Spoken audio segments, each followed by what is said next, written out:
বিসমিল্লাহির রহমানির রহিম। দর্শক, আজকে একটি নতুন খবর দেখাবো, আপনারা দেখবেন এবং অবশ্যই না দেখে যাবেন না ভাই, না দেখে অবশ্যই যাবেন না। আপনারা দেখতে পাচ্ছেন আমার পিছনে এই খুঁটির, এই কারেন্টের খাম্বাটা দেখতে পাচ্ছেন তো।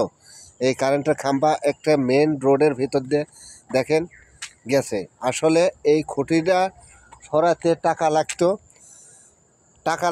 টাকা খরচ না করার কারণে এই খুঁটিটা রাস্তার মাঝখান দিয়ে দেখেন আপনারা, রাস্তার মাঝখানে থুয়ে এই পিচ ঢালাই করে গেছে। দেখছেন তো, এত অলসতা আর এত টাকা খাইছে।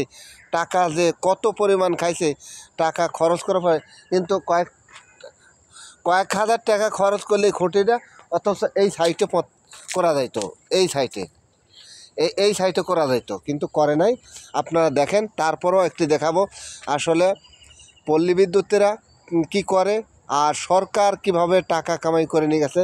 আপনারা দেখতে পাচ্ছেন, এই দেখেন, এই স্টিলটা ক্ষয়ে গেছে, তারপরও এটা কোনো পরিবর্তন করা হয় নাই। তারা এত পরিমাণ টাকা খাইছে এই শেখ হাসিনা আমলে। তারা আসলে কোনটা ভালো আর কোনটা মন্দ তারা বোঝে নাই, খালি সমানে টাকা কামাই করে গেছে।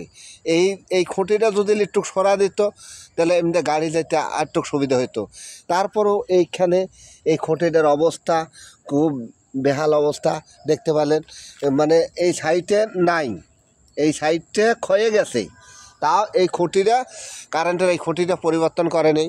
তারপরও দেখা যাচ্ছে যে ওইখানে আরেকটা আছে, এটা কিন্তু স্টিল খুঁটি, এটা স্টিলের খুঁটি, কিন্তু আগে যে এখন বর্তমান সিমেন্টের যে খুঁটি, এগুলো পরিবর্তন করা হয় নাই। তাহলে আপনারা দেখেন, এই জায়গাটা হচ্ছে গাজীপুর 154-2 দক্ষিণ খান এলাকা রাস্তা। আপনারা দেখতে পাচ্ছেন যে এই রাস্তাতে এই বেহাল অবস্থা দেখতে পারলেন। দর্শক, এই ভিডিওটা যদি ভালো লাগে অবশ্যই সবার মধ্যে ছড়িয়ে দেবেন। আমি জানি যে আসলে এরকম একটি কাজ যদি দেখা যায়, যদি আওয়ামী লীগ সরকার আমলে যদি দেখান যায়, তাকে জেলে থাকতে হয়েছে। এবং আমি জানি যে আরেকটি কথা মনে পড়লো, যে পদ্মা সেতুর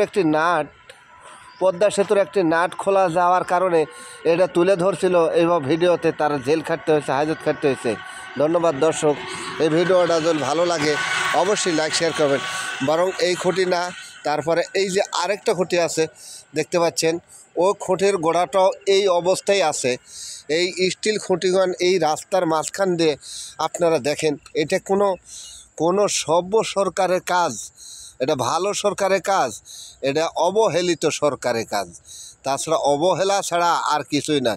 কারণ টাকার পরিমাণ, টাকা যে খরচ করা লাগবে এটা তার খেয়াল নাই। ধন্যবাদ দর্শক, আসসালামু আলাইকুম।